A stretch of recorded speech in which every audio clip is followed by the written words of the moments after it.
ከእንግዲህ ማንም ሰው እንዲያስቀይመኝ ወይም ልቤን እንዲሰብር አልፈቅድም። ልቤ ጨክኗል። ዓለም ናት ያስጨከነች። እስካሁኑ ጊዜ ድረስ ለበደለኝም አውቆም ሆነ ሳያውቅ ለሚያስቀይመኝ ሰው በሙሉ ይቅር እል ነበር። ብዙ ነገሮችን እንደ ሞኝ ታይቼ እንደ ጅል ታይቼ ሲደረግብኝ ነገራቶች ሁሉ ጫና ሲደረጉብኝ አልፌ እሄድ ነበር። በደልን ደጋግሞ ሲበድሉኝ ምንም አይደል እያልኩኝ አልፍ ነበር። አሁን ግን በፍጹም ይህንን አላደርግም።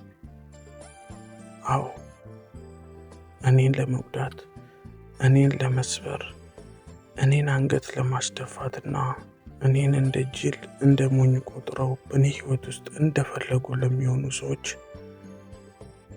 እኔን እንደፈለገው ለማድረግ ለሚመኙ ሰዎች ይህንን ነገር አላደርገውም፣ አልፈቅድላቸውም በፍጹም።